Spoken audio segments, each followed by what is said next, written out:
सर्वज्ञशाला के इस online platform पर मैं अमित आप सभी भाई बहनों का बहुत बहुत स्वागत एवं अभिनंदन करता हूं। जैसा कि दोस्तों हमारी जो है क्लास आज होगी बजट पे, क्योंकि बजट आ चुका है हमारे देश का बजट, जो कि 2025-26 के लिए आपका बजट 1 फरवरी को पेश किया गया है। आज हम उस पर चर्चा करेंगे और सबसे पहले हम चर्चा करेंगे बजट के स्पीच पे, क्योंकि बहुत सारे पैटर्न एग्जाम का बदल चुका है। बहुत सारे एग्जाम में हमने देखा है विगत 2-3 साल से, अभी आर ओ के पेपर में जो हुआ था, जो पेपर कैंसिल हुआ, उसमें भी बजट के भाषण से डायरेक्ट क्वेश्चन आए। तो बजट के भाषण को बहुत अच्छे से, आपको स्पीच को बहुत अच्छे से समझना है, और इसलिए भी समझना है क्योंकि इससे प्रश्न तो आते ही हैं। साथ में आपको यह ध्यान रखना है कि अगर जब बजट का स्पीच आप समझ लेंगे तो बजट के जो उद्देश्य हैं या बजट का जो प्रस्ताव है या प्रावधान है उसको समझ जाएंगे। साथ साथ बजट के जो लक्ष्य हैं उसको भी आप अच्छे से समझ जाएंगे। तो बजट को इस जो है समझने के लिए बजट स्पीच बहुत ही इम्पोर्टेंट होता है। तो बजट स्पीच अगर आपने समझ लिया तो बजट पे आपकी मजबूत पकड़ हो जाएगी। उसके बाद हम देख लेंगे इसके साथ जो आपके फैक्चुअल डाटा हैं उसको भी देख लेंगे। तो बजट स्पीच हमारी चर्चा स्टार्ट होगी, विलम्ब नहीं करेंगे। आप लोग पूरे क्लास को तन्मयता के साथ देखिए, तभी आप समझ पाएंगे। तो जैसा कि 1 फरवरी 2025 को यह बजट पेश किया गया, और चूंकि इस बजट की स्पीच में बहुत सारे जो है बातें हैं, लेकिन सारी बातों पे चर्चा करेंगे, क्योंकि सारी बातें इम्पोर्टेंट तो नहीं है, कुछ ही इम्पोर्टेंट हैं। लेकिन इम्पोर्टेंट बातों को कैसे हमें समझना है कि कौन सी इम्पोर्टेंट है, उस पे हम बताते चलेंगे। तो आप देखते चलिएगा। तो बजट जैसा कि 1 फरवरी 2025 को पेश किया गया, और यह जो बजट है वह किस उद्देश्य से है, तो इस बजट में यह विकास में तेजी लाने के लिए है, समावेशी विकास सुनिश्चित करने के लिए है, और साथ में निजी क्षेत्र के निवेशों में जान डालने के लिए, और परिवारों के मनोभावों में उल्लास भरने, और अंतिम जो आपका है भारत के बढ़ते मध्यम वर्ग की खर्च करने की शक्ति को बढ़ाने के लिए हमारी सरकार के प्रयासों को जारी रखेगा। तो बजट के ये जो बजट है 2025-26 का, ये क्या करेगा, तो ये निम्न जो 6-5 बातें हैं इस पे जो है प्रकाश डालेगा, और इससे इन लक्ष्यों की पूर्ति होगी।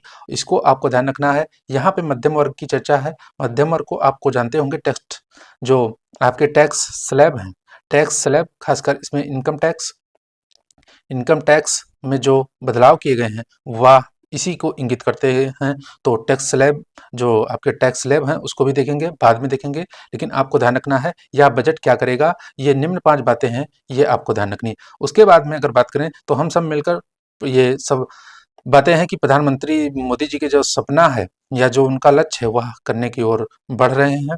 साथ में आज हम 21वीं सदी के प्रथम चौथांश यानी 2025 चल रहा है, और 25 वर्ष हो गए 1 शताब्दी के, तो 25 वर्ष हो गए तो यानी चौथांश, तो 21वीं सदी का चौथांश तक की यात्रा हम पूरी कर रहे हैं।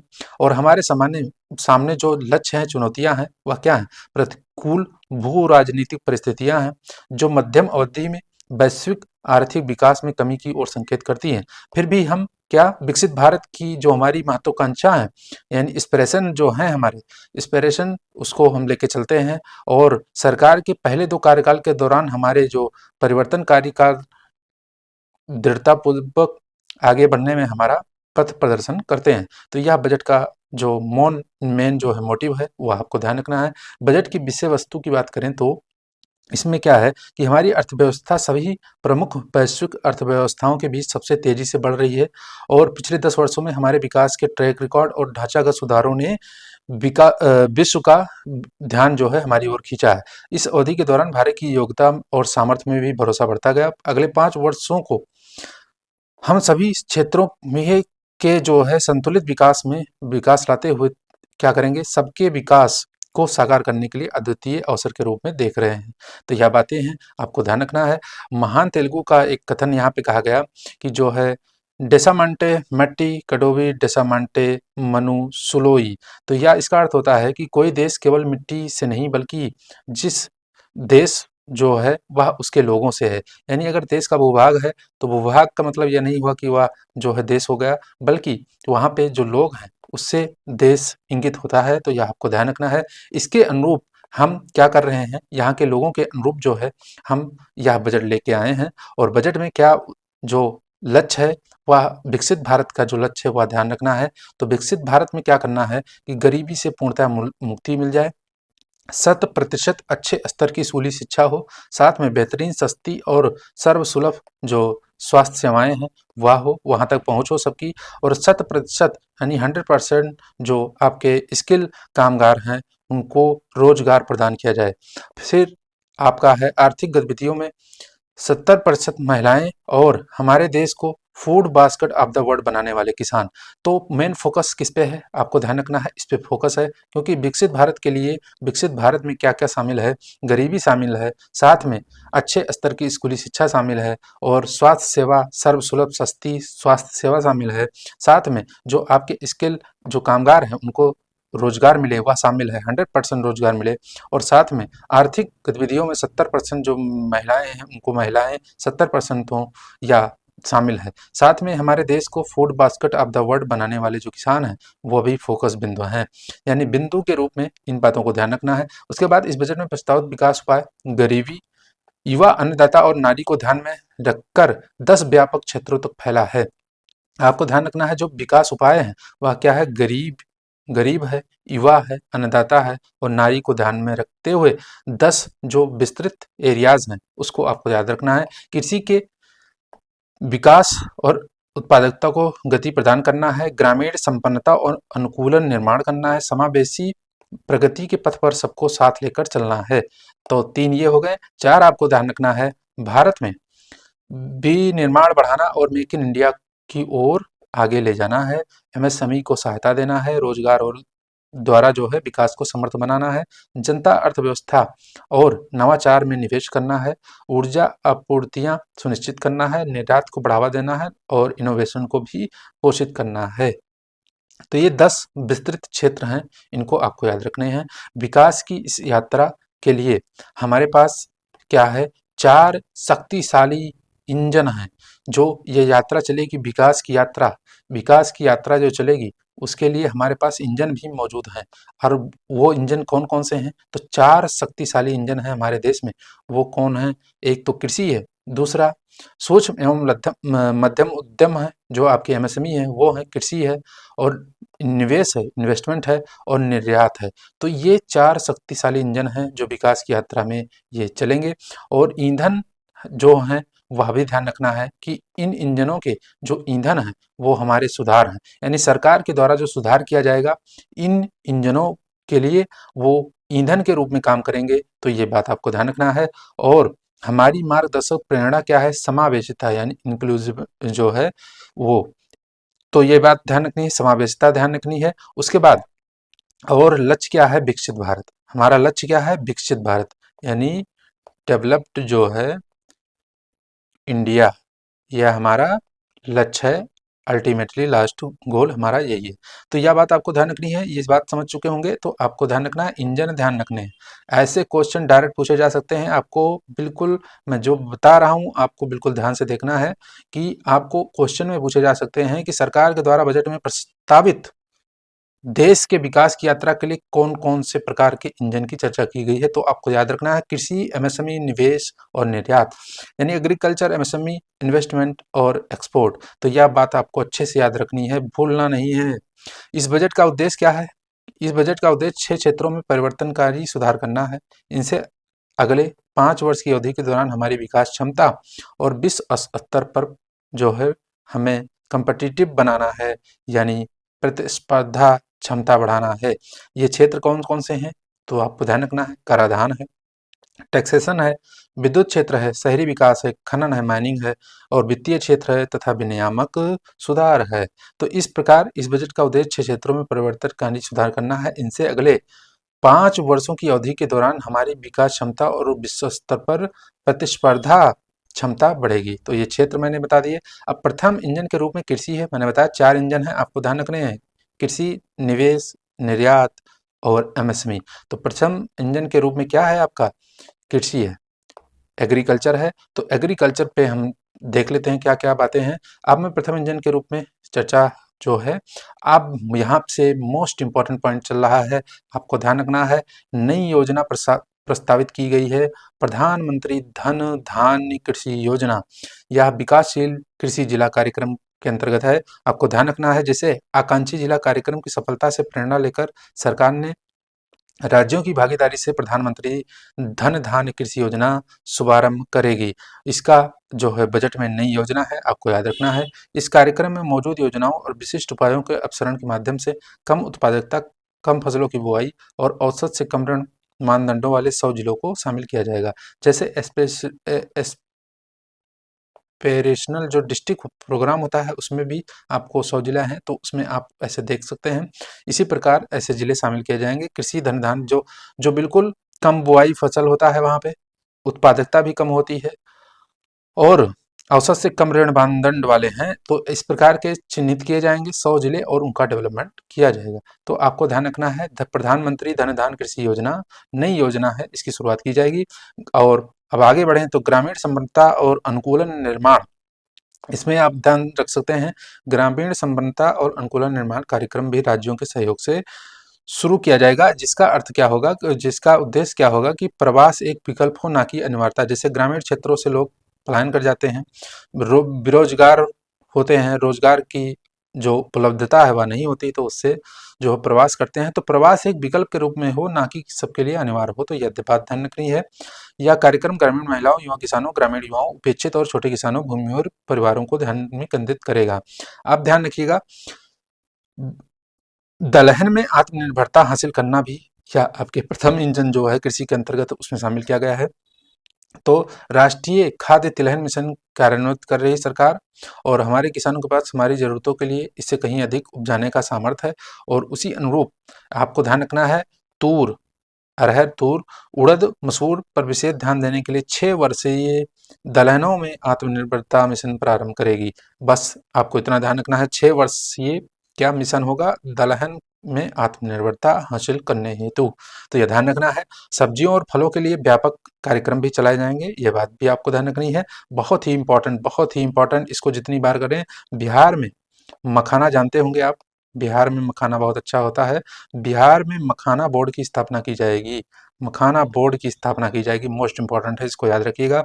उसके बाद इसके लिए बिहार के आस पास के जो लोगों के पास विशेष अवसर होगा, मखानों का उत्पादन होगा, इसका प्रोसेसिंग भी किया जाएगा और मूल्य संवर्धित करके इसको जो है बेचा भी जाएगा।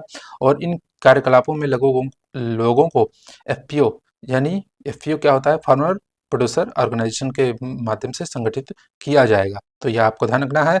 राष्ट्रीय उच्च पैदावार बीज मिशन आपको अच्छे से याद रखना है। राष्ट्रीय उच्च पैदावार मिशन का कार्यान्वयन किया जाएगा, जिसका उद्देश्य अनुसंधान प्रवेश को बढ़ावा देना, उच्च पैदावार, कीट प्रतिरोधी, जलवायु अनुकूल गुणों से संपन्न बीजों को लक्षित करना और प्रचार करना है। जुलाई 2024 से जारी किए गए जो 100 बीजों से अधिक किस्मों को क्या किया जाएगा, वाणिज्यिक स्तर पर उपलब्ध कराया जाएगा। तो यह बात आपको ध्यान रखनी है। मत्स्य उद्योग की बात करें तो इसमें फिशरीज में जो है, फिशरी इंडस्ट्री में जो है आपको ध्यान रखना है कि मत्स्य जो उद्योग है, भारत मत्स्य उत्पादन और जल कृषि के क्षेत्र में विश्व भर में दूसरा सबसे बड़ा उत्पादक देश है, आपको याद रखना है। समुद्री खाद्य निर्यात का मूल्य 60,000 करोड़ रुपए।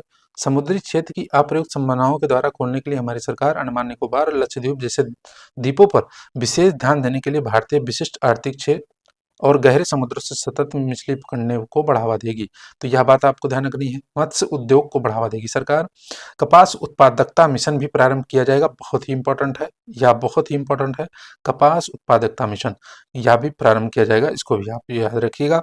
उसके बाद बढ़ाने जो है ये किसान क्रेडिट कार्ड के माध्यम से जो है ऋण अधिक दिया जाएगा। आप देखिए, किसान क्रेडिट कार्ड की अभी जो मैक्सिमम लिमिट थी वह 3 लाख रुपए थी, जिसको बढ़ा के 5 लाख रुपए कर दिया गया है। ये भी मोस्ट इंपॉर्टेंट है, मोस्ट इंपॉर्टेंट है, इसको भी याद रखिएगा। उसके बाद असम में यूरिया संयंत्र की स्थापना की जाएगी। जो पूर्वी क्षेत्र है असम, आज क्षेत्रों में जो 3 निष्क्रिय पड़े यूरिया संयंत्र हैं उनको पुनः प्रारंभ किया जाएगा, आपको याद रखना है। ग्रामीण अर्थव्यवस्था के लिए उत्प्रेरक के रूप में भारतीय डाक कार्य कर रहा है। डाक विभाग 1.5 लाख ग्रामीण डाकघरों वाले भारतीय डाक को भारतीय डाक पेमेंट और 2.4 लाख डाक सेवकों के विशाल नेटवर्क की सहायता से ग्रामीण अर्थव्यवस्था के उत्प्रेरक के रूप में कार्य करने के लिए तैयार किया जाएगा। यह भी आपको याद रखना है। उसके बाद अब दूसरा इंजन आता है। दूसरा इंजन कौन सा है? एमएसएमई, यानी सूक्ष्म मध्यम एवं लघु उद्योग जो है वह आपको ध्यान रखना है। अब बात करें तो इसमें अगर बात करें तो जिसमें जो है आपका सूक्ष्म लघु एवं मध्यम उद्यमों की ओर, जिसमें 5.7 करोड़ एमएसएमई पर ध्यान देने के साथ विनिर्माण और सेवाएं शामिल हैं। वर्तमान में अगर बात करें तो 7.5 करोड़ लोगों को रोजगार देने वाले और हमारे विनिर्माण में यानी मैन्युफैक्चरिंग में 36% का योगदान करने वाले 1 करोड़ से अधिक पंजीकृत एमएसएमई मिलकर भारत को वैश्विक निर्माण केंद्र बनाने का प्रयास लगातार कर रहे हैं। ये बात आपको ध्यान रखनी है। एमएसएमई अपने गुणवत्तापूर्ण उत्पादों के लिए हमारे निर्यात में 45% का योगदान भी कर रहा है। तो यह बात आप ध्यान रखें। निवेश और कारोबार की सीमाओं को क्रमशः 2.5 या 2 तक जो है 2 टाइम्स बढ़ाना है, यानी 2.5 गुना या 2 गुना बढ़ाया जाएगा। तो यह बात आपको ध्यान रखनी है। उसके बाद अगर बात करें, समझते चलिएगा और साथ साथ आपको पॉइंट भी याद रखते चलिएगा। अब देखिए अगली बात जो इसमें है, गारंटी कवर के लिए ऋण उपलब्धता में पर्याप्त वृद्धि की जाएगी। जैसे सूक्ष्म लघु उद्यमों के लिए 5 करोड़ से बढ़ाकर 10 करोड़, जिससे अगले 5 वर्षों में 1.5 लाख करोड़ के अतिरिक्त ऋण उपलब्ध हो गए। स्टार्टअप के लिए 10 करोड़ से बढ़ाकर 20 करोड़ का भी लोन कर दिया गया है। सूक्ष्म उद्यमों के लिए क्रेडिट कार्ड भी प्रारंभ किया गया है। यह भी आपको ध्यान रखना है कि पहले जो है 5 लाख की सीमा वाले विशेष अनुकूल क्रेडिट कार्ड जारी किए जाएंगे। पहले वर्ष में 10 लाख क्रेडिट कार्ड जो है जारी किए जाएंगे। स्टार्टअप के लिए निधियों का कोष 91,000 करोड़ से अधिक की प्रतिबद्धताएं प्राप्त हुई हैं। ये बहुत ध्यान नहीं रखना। चलिए आगे बढ़ते हैं। पहली बार के जो उद्यमी हैं उनके लिए नई योजना आई है, बहुत ही इंपॉर्टेंट है, ये भी आपको याद रखना है। 5 लाख महिला अनुसूचित जाति एवं अनुसूचित जनजाति के उद्यमियों के लिए एक नई योजना। इससे अगले 5 वर्षों के दौरान 2 करोड़ तक की सावधि ऋण उपलब्ध होगा, फिक्स डिपॉजिट होगा। इस योजना में सफल स्टैंडअप इंडिया स्कीम से प्राप्त अनुभवों को शामिल किया जाएगा। तो यह याद रखना है आपको।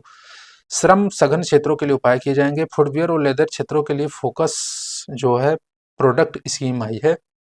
भारत के जो फुटवियर और लेदर क्षेत्र का उत्पादकता है, गुणवत्ता है और कम्पिटिटिवनेस है, बढ़ाने हेतु फोकस उत्पाद स्कीम कार्यान्वित की जाएगी, आपको याद रखना है। उसके बाद अगर बात करें तो खिलौना क्षेत्र के लिए उपाय भी किए जाएंगे। राष्ट्रीय खिलौना योजना के आधार पर हम भारत को वैश्विक खिलौना केंद्र बनाने के लिए एक योजना कार्यान्वित करेंगे। मेड इन इंडिया ब्रांड के तहत यह खिलौने बनेंगे। यह बात आप याद रखिएगा। अगर बात करें तो खाद्य प्रसंस्करण के लिए सहायता, इसके लिए भी पूर्वोदय में हमारी प्रतिबद्धता के अनुरूप हम बिहार में राष्ट्रीय खाद्य प्रौद्योगिकी उद्यमशीलता और प्रबंधन संस्थान स्थापित करेंगे। इस संस्थान से पूर्वी क्षेत्र में फूड प्रोसेसिंग कार्यकलापों में पुरजोर बढ़ावा मिलेगा, आपको याद रखना है। विनिर्माण मिशन मेक इन इंडिया को आगे बढ़ाया जाएगा। राष्ट्रीय विनिर्माण मिशन की स्थापना की जाएगी, ये बात आपको याद रखनी है। बढ़े आगे तो आगे आपको देखना है स्वच्छ प्रौद्योगिकी विनिर्माण, जलवायु अनुकूल के अनुसार जो है प्रौद्योगिकी का निर्माण किया जाएगा। अब बढ़ते हैं तीसरे इंजन की तरफ। तो तीसरा इंजन कौन सा है हमारा? इन्वेस्टमेंट, निवेश। क्या है? इन्वेस्टमेंट, निवेश। अब मैं तीसरे इंजन की तरफ बढ़ रहा हूँ और हमारे वित्त मंत्री जी भी बढ़ रही हैं, तो आगे देखिएगा। अब लोगों में निवेश करना है, ठीक है। पहला जो इसमें का पॉइंट है वह है लोगों में निवेश। तो लोगों में कैसे निवेश होगा? सक्षम आंगनबाड़ी और पोषण 2 जो कार्यक्रम चल रहा है उसमें निवेश किया जाएगा। सक्षम आंगनबाड़ी पोषण 2 कार्यक्रम देश भर में 8 करोड़ से अधिक बच्चों, 1 करोड़ गर्भवती महिलाओं तथा स्तनपान कराने वाली महिलाएं और आकांक्षी जिलों एवं पूर्वोत्तर क्षेत्र में लगभग 20 लाख किशोरियों को पोषण संबंधी सहायता प्रदान करता है। इस पोषण संबंधी सहायता के लिए लागत मानदंडों को समुचित रूप से बढ़ाया जाएगा। तो यह आपको ध्यान रखनी है, लोगों में निवेश किया जाएगा। और अटल टिंकरिंग लैब, आप जानते होंगे अटल टिंकरिंग लैब हमारे बच्चों के जिज्ञासा और नवाचार को बढ़ावा उत्पन्न और भावना उत्पन्न करने तथा वैज्ञानिक सोच को बढ़ावा देने के लिए अगले 5 वर्षों में सरकारी स्कूलों में 50,000 अटल टिंकरिंग प्रयोगशालाएं जो है स्थापित करी जाएंगी। तो यह भी आपको याद रखना है। उसके बाद सरकारी माध्यमिक स्कूलों और प्राथमिक स्वास्थ्य केंद्रों, ये बहुत ही इंपॉर्टेंट है और बहुत जरूरी भी है कि जो आपके सरकारी माध्यमिक स्कूल हैं और प्राथमिक जो स्वास्थ्य केंद्र हैं, पीएचसी हैं, उनको क्या ब्रॉडबैंड कनेक्टिविटी प्रदान की जाएगी, जो भारत नेट परियोजना के तहत की जाएगी। एक ये भी याद रखिएगा, भारतीय भाषा पुस्तक स्कीम भी आई है। इसके तहत क्या होगा कि स्कूल और उच्चतर शिक्षा के लिए भारतीय भाषाओं में डिजिटल रूप में पुस्तकें जो है प्रदान की जाएंगी। भारतीय भाषा पुस्तक योजना कार्यान्वित करने का प्रस्ताव रखा गया है, अभी आएगा, तो याद रखिएगा। उसके बाद अगर बात करें राष्ट्रीय कौशल उत्कृष्टता केंद्र, जुलाई 2028 के जो बजट आया था उसके की गई पहलों के दिशा निर्देश कार्य करते हुए वैश्विक विशेषज्ञता और भागीदारी के साथ 5 राष्ट्रीय कौशल उत्कृष्टता केंद्रों की स्थापना की जाएगी, ताकि make for India, make for the world विनिर्माण के लिए आवश्यक कौशलों के साथ हमारे युवाओं को सुशिक्षित किया जा सके। अभी इस भागीदारी में पाठ्यक्रम और डिजाइन प्रशिक्षकों, प्रशिक्षण, कौशल प्रमाणन, फ्रेमवर्क, आवधिक समीक्षा को शामिल किया जाएगा। आईआईटी में क्षमता का विस्तार किया जाएगा। 100% तक वृद्धि हुई है आईआईटी की सीटों में। 23 आईआईटी है देश में, उसमें 100% की वृद्धि की गई है, जो विगत 10 वर्षों में 65,000 से बढ़ के 1,35,000 हो गई है। यानी आईआईटी की जो सीटें हैं बढ़ाई गई हैं। शिक्षा हेतु एआई में, यानी आर्टिफिशियल इंटेलिजेंस में भी निवेश किया जाएगा और उत्कृष्टता केंद्र स्थापित किए जाएंगे एजुकेशन के क्षेत्र में। आपको याद रखना है, यानी एजुकेशन में एआई का इस्तेमाल और सेंटर ऑफ एक्सीलेंस की स्थापना की जाएगी। चिकित्सा शिक्षा का भी विस्तार किया गया है। 130% तक की जो है वृद्धि की गई है सीटों में। 1.1 लाख स्नातक यानी ग्रेजुएट और पोस्ट ग्रेजुएट जो आपके चिकित्सा शिक्षा है उसमें जो है सीटें बढ़ाई गई हैं। अगले 5 वर्षों में 75,000 सीटों को जोड़ने के लक्ष्य की दिशा में आगामी वर्ष में मेडिकल कॉलेजों और अस्पतालों में 1,000 अतिरिक्त सीटें जोड़ी जाएंगी। सभी जिला अस्पतालों में डे केयर कैंसर केंद्र की स्थापना भी की जाएगी। बहुत ही इंपॉर्टेंट है, ये बात ध्यान रखिएगा। अगले 3 वर्षों में सभी जिला अस्पतालों में डे केयर कैंसर केंद्रों की स्थापना करने के लिए सुविधा प्रदान करेगी। 2025-26 में 200 केंद्र स्थापित किए जाएंगे। तो यानी इस जो फाइनेंशियल ईयर है इसमें 200 केंद्र स्थापित जो है किए जाएंगे। आपको याद रखना है, एग्जैक्ट याद रखना है, क्वेश्चन पूछा जा सकता है। शहरी आजीविका सुदृढ़ीकरण जो है किया जाएगा। शहरी आजीविका सुदृढ़ीकरण जो होगा उसमें हमारी सरकार, यानी सरकार शहरी गरीबों और कमजोर वर्गों को सहायता प्रदान करने के लिए प्राथमिकता देती आ रही है और शहरी कामगारों के लिए सामाजिक आर्थिक उत्थान के लिए स्कीम कार्यान्वित की जाएगी। इसमें आपको याद रखना है, शहरी जो कामगार हैं उनके लिए आपको पीएम स्वनिधि योजना पढ़े होंगे, बहुत बार पढ़े होंगे, तो उसको भी विस्तार किया जाएगा, उसका जो है बढ़ावा दिया जाएगा उसको। और उसके बाद ऑनलाइन प्लेटफॉर्म कामगारों के लिए भी कल्याण के लिए सामाजिक सुरक्षा योजना भी स्टार्ट की गई है। यह भी मोस्ट इम्पॉर्टेंट है। जो गिग इकोनॉमी होती है, ये ई कॉमर्स जो इकोनॉमी है उसके लिए आपके जो है सामाजिक सुरक्षा योजना दी जाएगी, यानी उनको बीमा दिया जाएगा। जैसे पीएम जन आरोग्य योजना के अंतर्गत उनको स्वास्थ्य बहाल दी जाएगी। ऑनलाइन प्लेटफॉर्म के जो गिग कामगार हैं उनके लिए यह व्यवस्था है। अब जो है अर्थव्यवस्था में निवेश का पॉइंट है। पहला था लोगों में निवेश, दूसरा था अर्थव्यवस्था में निवेश। अब अवसंरचना में सार्वजनिक निजी भागीदारी होगी।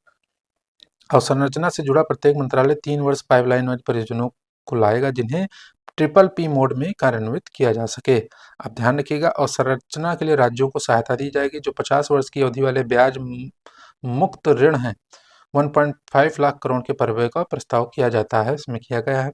परिसंपत्ति मौद्रीकरण योजना 2025 से 30 तक चलेगी।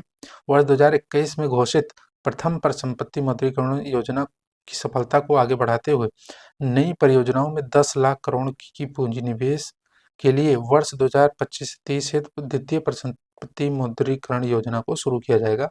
यानी अगले 5 वर्षों के लिए यह योजना शुरू होगी। आपको याद रखना है, जल जीवन मिशन को विस्तार दिया गया है, जो है 2028 तक विस्तृत कर दिया गया है जल जीवन मिशन को, आपको याद रखना है।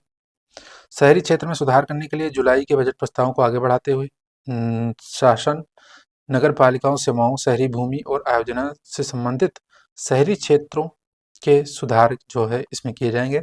अब शहरी चुनौती निधि की स्थापना की जाएगी। जुलाई के बजट में घोषित विकास केंद्रों के रूप में शहरों का सृजनात्मक पुनर्विकास और जल एवं स्वच्छता के लिए प्रस्तावों को कार्यान्वित करने हेतु सरकार 1 लाख करोड़ की शहरी चुनौती निधि स्थापित करेगी। तो यह आपको ध्यान रखना है, जो शहरी क्षेत्रों में जो चुनौतियां हैं, शहरी क्षेत्रों की चुनौतियां क्या हैं? Drainage system, air pollution, water management, ये सारी जो चुनौतियां हैं आगे, उस पे 1 लाख करोड़ रुपए की जो है एक फंड उसका स्थापित किया जाएगा।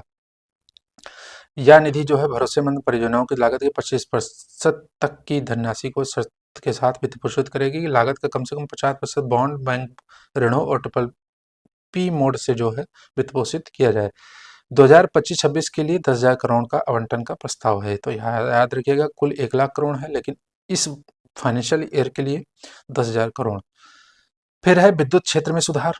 अब हम जो है राज्यों द्वारा बिजली वितरण सुधारों में किया जाएगा, ये ध्यान ध्यान रखिएगा। विकसित भारत के लिए परमाणु ऊर्जा मिशन 2047 तक, जैसा कि 100 गीगावाट तक परमाणु ऊर्जा का विकास आवश्यक है, तो उसी अनुरूप जो है परमाणु ऊर्जा मिशन में भारी निवेश किया जाएगा, यह याद रखिएगा। लागत संबंधी हानियों का मतलब पोत निर्माण में भी किया जाएगा। सामुद्रिक विकास निधि, सामुद्रिक उद्योग के लिए दीर्घावधि वित्त पोषण के लिए 25,000 करोड़ की निधि के साथ एक सामुद्रिक विकास निधि की स्थापना की जाएगी। इसमें सरकार 49% तक अंशदान किया जाएगा सरकार द्वारा, और शेष राशि जो है पत्तनों और निजी क्षेत्रों से जुटाई जाएगी। तो यह ध्यान रखिएगा, सामुद्रिक विकास निधि की स्थापना की जाएगी, जो कि आपका 25,000 करोड़ रुपए की होगी, यह ध्यान रखिएगा। उड़ान योजना काफ़ी सफल रही, इसमें और जो है सुधार किया जाएगा और डेवलपमेंट किया जाएगा, और ग्रीनफील्ड एयरपोर्ट जो एयरपोर्ट हैं वो बनाए जाएंगे। जैसे कि बिहार में एक ग्रीनफील्ड जो एकदम नया ताज़ा एयरपोर्ट बनेगा, और साथ में जो पटना एयरपोर्ट है और बिहटा में जो ब्राउनफील्ड जो एयरपोर्ट हैं, उनके क्षमता के में जो है विस्तार भी किया जाएगा।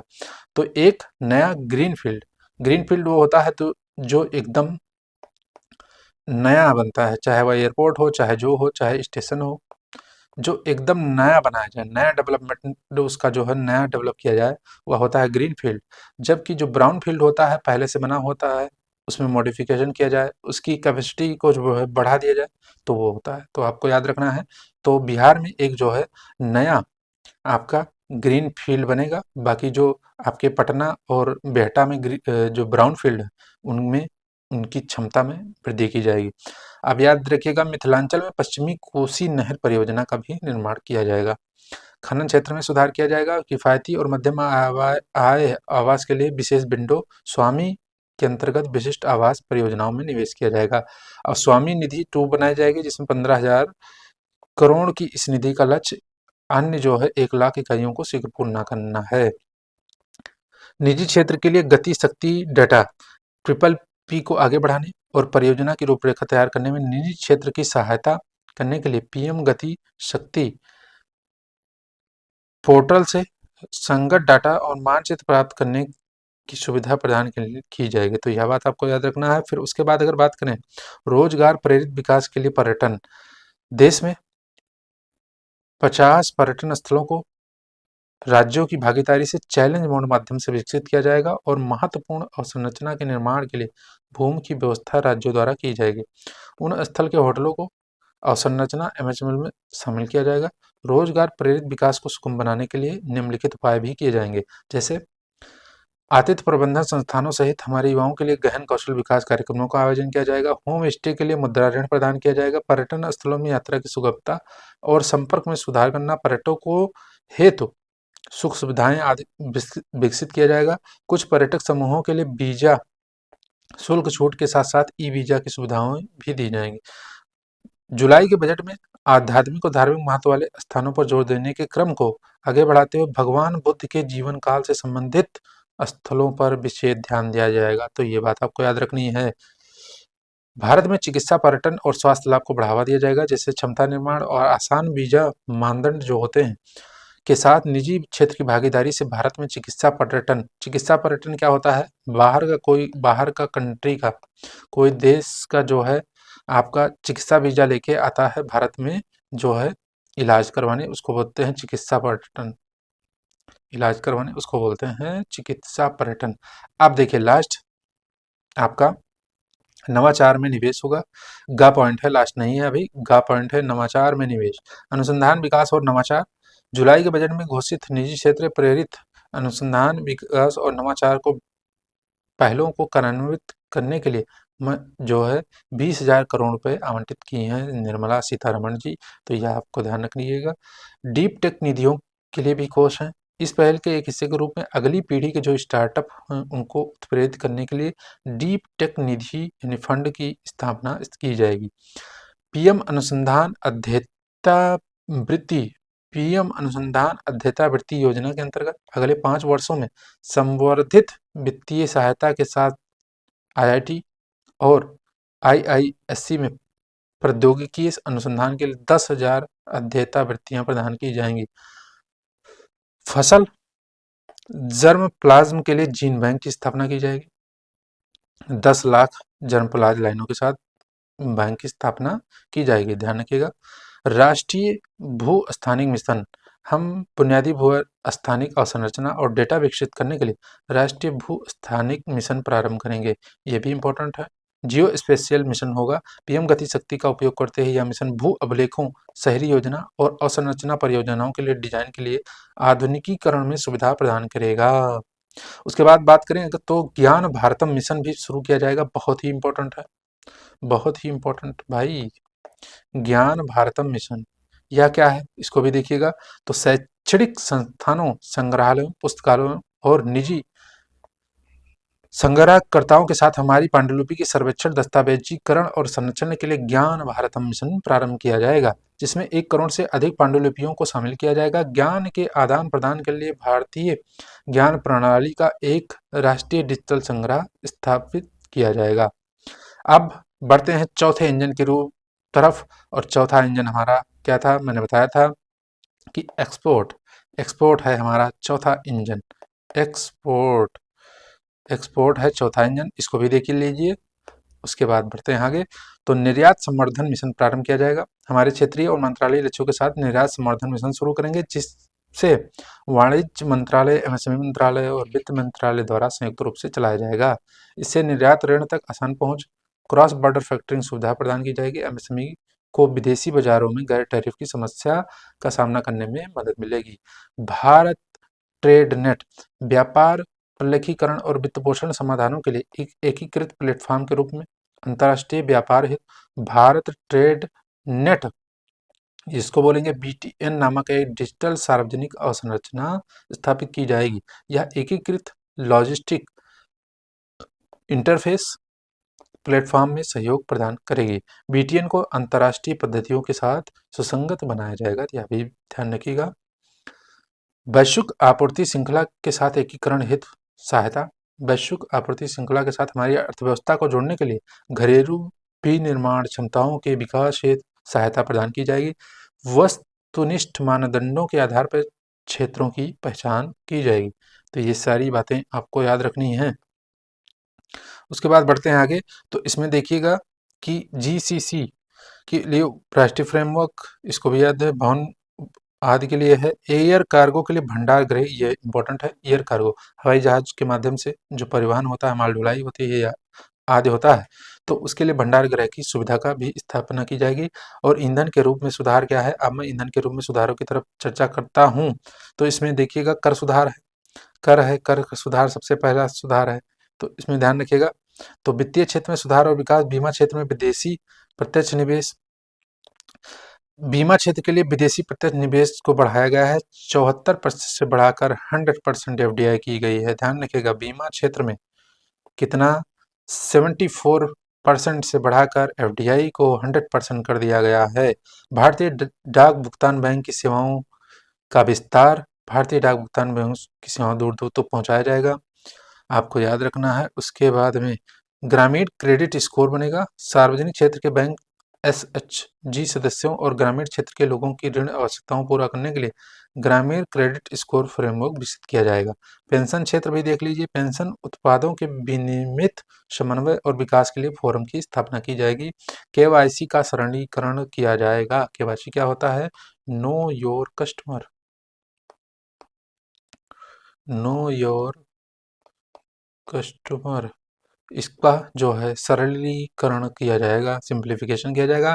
केवाईसी प्रक्रिया को सरल बनाने के लिए 2025 में केवाईसी पुनरुद्धार किया जाएगा।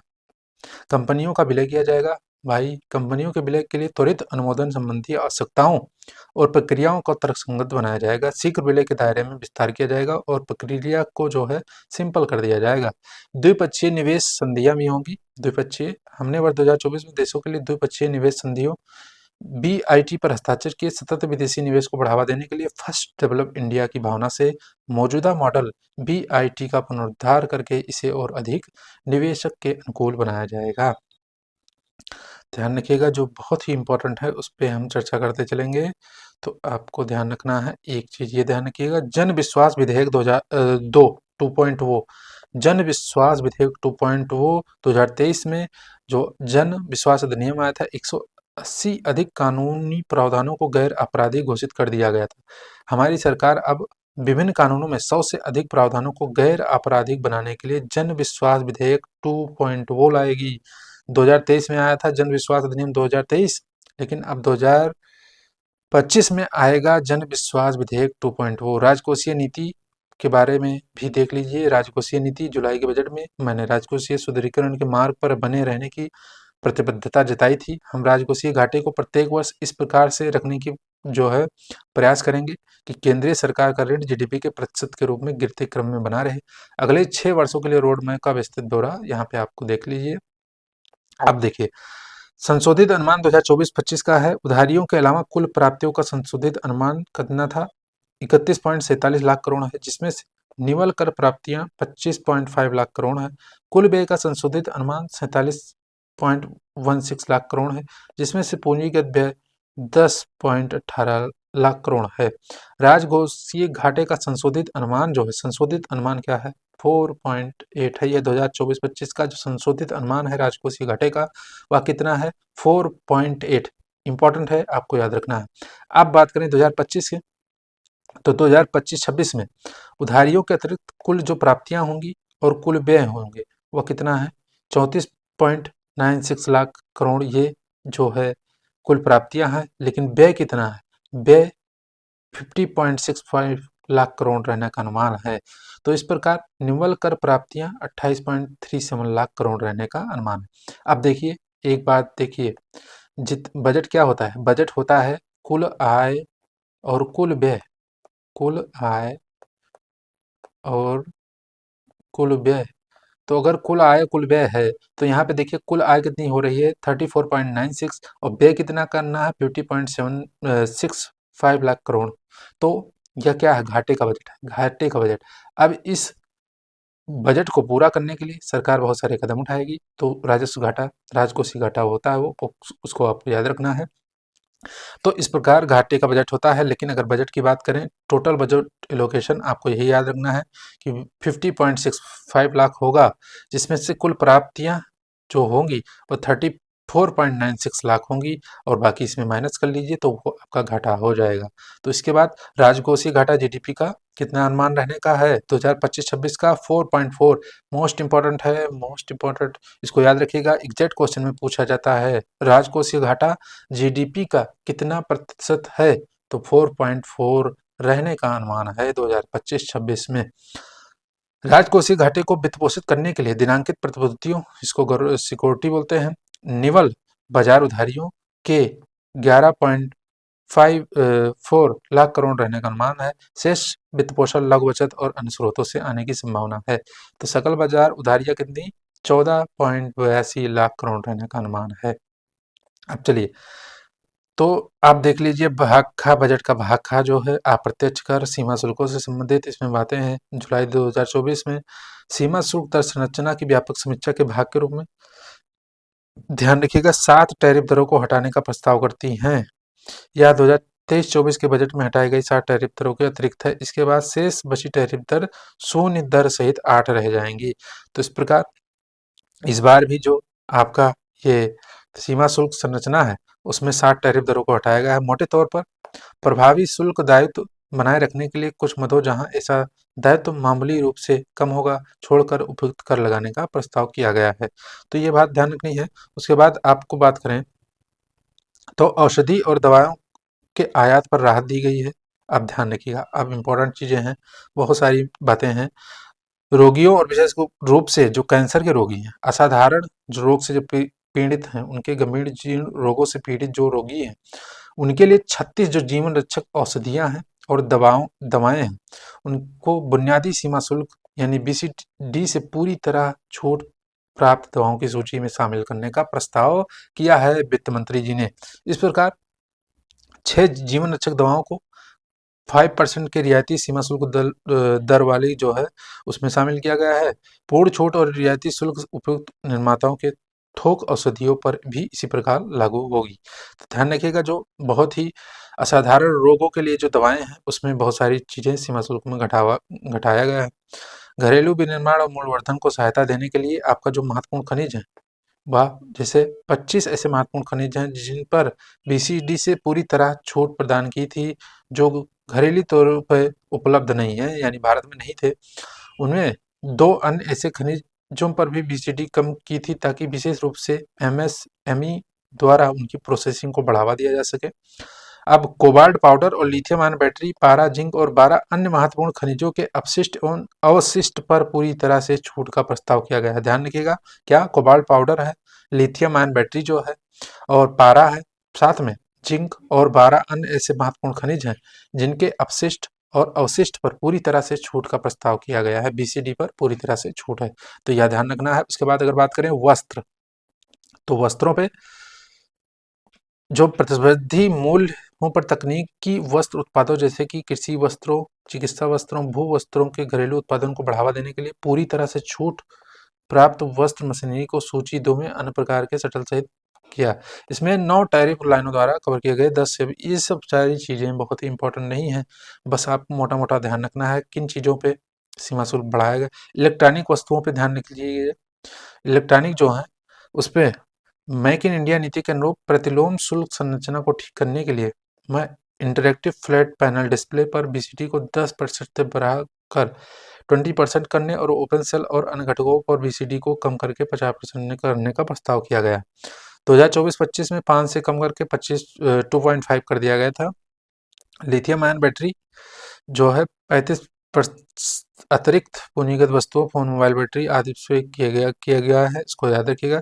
पौध परिवहन क्षेत्र, इसको भी दूरसंचार विवादों को रोकने के लिए कैरियर ग्रेड इथरनेट स्विच पर बीसीडी को नॉन कैरियर ग्रेड 20% से कम कर 10% बढ़ाया गया। अब हस्तशिल्प उद्योगों पर भी सूची में न, ये सारी चीज़ें इतनी महत्वपूर्ण नहीं है।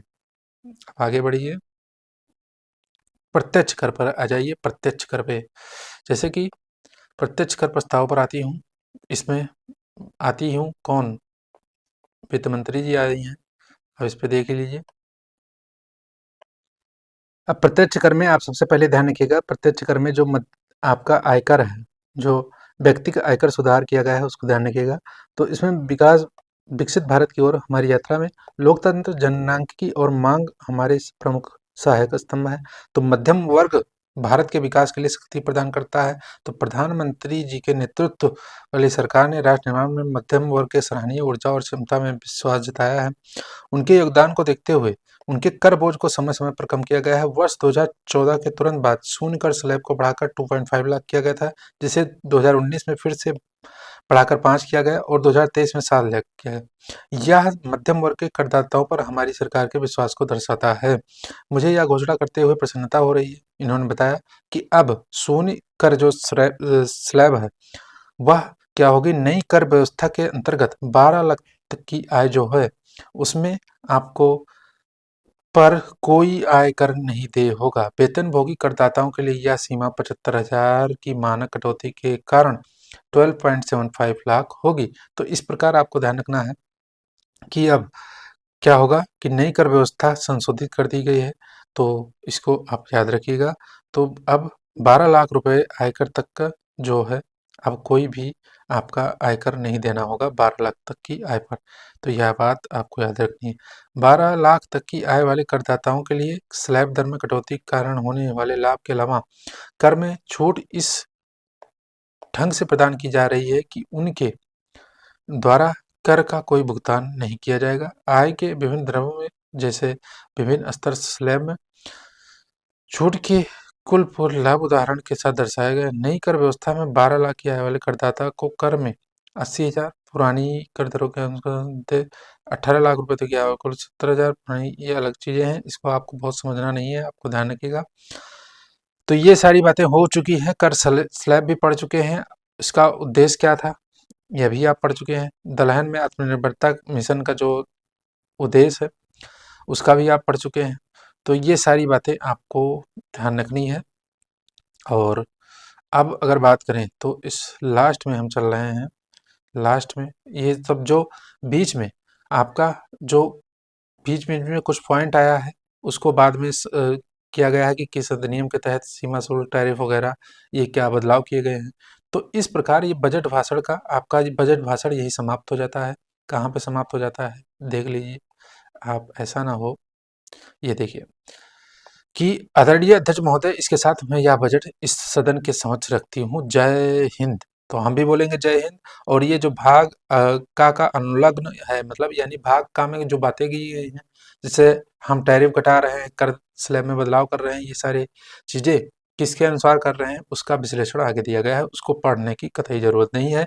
तो इस प्रकार आज सिर्फ हम बजट की स्पीच पे चर्चा किए हैं। अब आगे हमारे पास समझ चुके होंगे आपके क्या क्या फोकस है, 4 इंजन है वो भी समझना है आपको।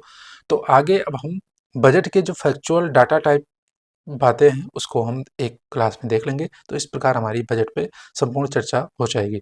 तो यही समाप्त करते हैं अपनी चर्चा को। अगर आपको यह चर्चा पसंद आए तो क्लास को लाइक करने के साथ दोस्तों के साथ शेयर भी जरूर करिए, और चैनल पे नए हो तो सब्सक्राइब करना मत भूलिए। और एक प्यारा सा कमेंट अपना फीडबैक के रूप में आप कमेंट बॉक्स में डालिए। तो मिलेंगे आप नेक्स्ट चर्चा में, तब तक के लिए आप सभी को राधे राधे, जय श्री कृष्ण।